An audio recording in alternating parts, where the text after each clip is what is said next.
नमस्कार दोस्तों, मैं डॉक्टर देवानंद प्रजापति, आप सभी का मेरे यूट्यूब चैनल में स्वागत है। आज मैं आपको एक होम्योपैथी मेडिसिन काली मिर्च के बारे में जानकारी देने वाला हूं, तो आप इस वीडियो में अंत तक बने रहिए और ऐसे ही नॉलेजेबल वीडियो देखने के लिए आप मेरे चैनल को लाइक एंड सब्सक्राइब कर दीजिए।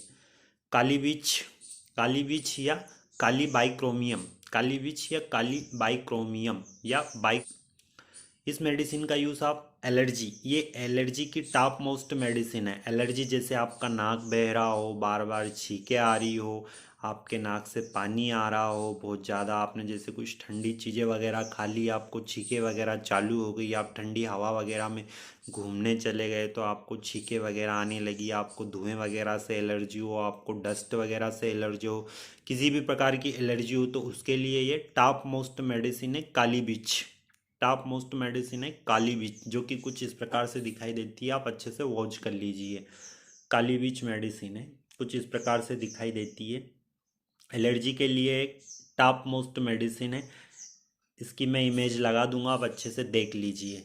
एक ये ड्रग किस प्रकार से एक्ट करता है, ये म्यूकस मेम्ब्रेन पर एक्ट करता है, जैसे कि स्टोमक की म्यूकस मेम्ब्रेन हुई, बावेल की स्टोमक मेम्ब्रेन हुई, या एयर पासेज की म्यूकस मेम्ब्रेन हुई, जैसे नोज वगैरह, रेस्पायरेटरी ट्रैक्ट वगैरह, इन सारी म्यूकस मेम्ब्रेन पर एक्ट करता है। अच्छा, इसके सिम्टम क्या क्या दिखाई देते हैं, जैसे कि बच्चों की बात करें तो जो बच्चे मोटा तगड़ा या गोल मटोल होते तो उनकी नाकों से जो आवाज़ आती है, सूं सूं की आवाज़ आती है, जो बच्चा ज़्यादातर नाक से सांस लेता है, सूं सूं की आवाज़ आती है।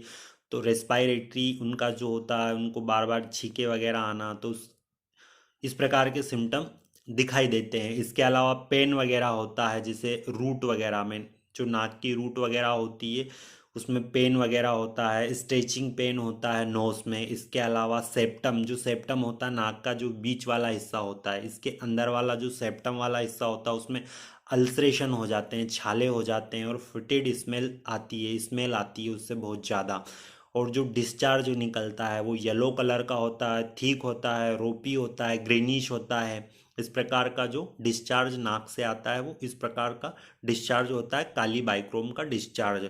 लॉस ऑफ स्मेल, स्मेल भी इसमें क्या हो जाती है, लॉस हो जाती है। इस मेडिसिन के जो सिम्टम हैं, जो लॉस हो जाती है स्मेल वगैरह। वायलेंट स्नेजिंग आती है, क्योंकि मैंने बोला था इस एलर्जी के लिए बहुत ही ये अच्छी मेडिसिन है। तो जो बार बार किसी को 8-10 छींके एक ही बार आने लगती, बार बार आने लगती है, एक या दो छींक आई तो उसके साथ में बहुत ज़्यादा छींकें आने लगती है, नाक में खुजली वगैरह होना, नाक से बहुत ज़्यादा पानी बहना, तो उस कंडीशन में क्या बहुत वायलेंट है, एकदम बहुत तेज़ी से छींकें आने लगती, बार बार आने लगती जो। और वाटरी नोज डिस्चार्ज होने लगता है, वाटरी नोज डिस्चार्ज होने लगता है। इसके अलावा क्रोनिक इन्फ्लामेशन हो जाता है फ्रंटल साइनस में, क्रोनिक इन्फ्लामेशन हो जाता है फ्रंटल साइनस में। इसके अलावा साइनोसाइटिस वगैरह हो जाता है, जैसे अस्थमा की कंडीशन में क्या होता है, टिंगलिंग, लेरिंग्स, लेरिंग्स में टिंगलिंग्स फील सुनाई देता है। लेरिंग्स जो ट्रेकिया, लेरेंजाइटिस वगैरह हो जाता है, इन्फेक्शन हो जाता है लेरिंग्स और फेरिंग्स में, तो उस कंडीशन में भी आप इस मेडिसिन का यूज़ कर सकते हो। इसके अलावा हॉर्सेस वाइज सुनाई देती है, हॉर्सेस वाइज सुनाई देती है कफिंग वगैरह के समय में। इसके अलावा ब्रोंचाइटिस वगैरह की समस्या में भी आप इस मेडिसिन का यूज़ कर सकते हो। Before action of the trachea, जो ट्रेकिया का बिफोर एक्शन वाला पार्ट होता है, डिवाइड होता है दो भागों में, right lungs and left lungs, वहाँ से जहाँ से डिवाइड होता है, तो उस जगह पर दर्द होता है कफिंग के समय, जब खांसी वगैरह आती है, तो उस कंडीशन में भी आप इस मेडिसिन का यूज़ कर सकते हो। ये एलर्जिक अस्थमा वगैरह, ब्रोंकाइटिस वगैरह, लेरेंजाइटिस वगैरह के लिए इस मेडिसिन का यूज़ कर सकते हो।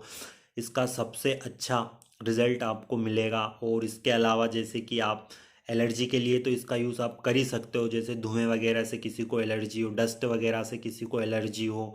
इसके अलावा जैसे धूल मिट्टी वगैरह, धूल उड़ रही, धांस वगैरह से किसी को एलर्जी होती हो, बहुत ज़्यादा छींकें आने लग जाती, नाक बहने लग जाता है, सिर में दर्द होने लगता है, तो उस कंडीशन में आप इस मेडिसिन का यूज़ कर सकते हो, काफ़ी अच्छा रिजल्ट मिलेगा आपको।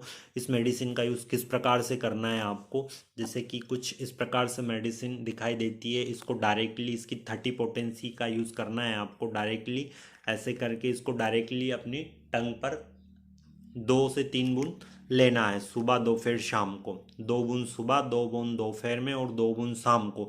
लगभग इसको 1 से 2 महीने कंटिन्यू करिएगा, आपको बहुत अच्छा रिजल्ट मिलेगा।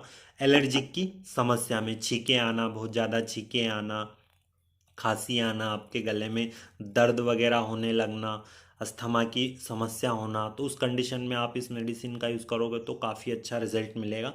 और इसी प्रकार से यूज़ करना आपको। बड़े व्यक्ति को 2 बूंद सुबह दोपहर शाम को डायरेक्टली टंग पर, और छोटा बच्चा है अगर 10 साल से छोटा है तो 1 बूंद सुबह 1 बूंद शाम को 1 चम्मच पानी के साथ में, 1 बूंद सुबह 1 बूंद शाम को 1 चम्मच पानी के साथ में, बहुत ही अच्छा रिजल्ट मिलेगा। मैं इस मेडिसिन का यूज़ अपने क्लिनिक पर काफ़ी समय से कर रहा हूँ, मुझे बहुत अच्छा रिजल्ट मिल रहा है। धन्यवाद दोस्तों।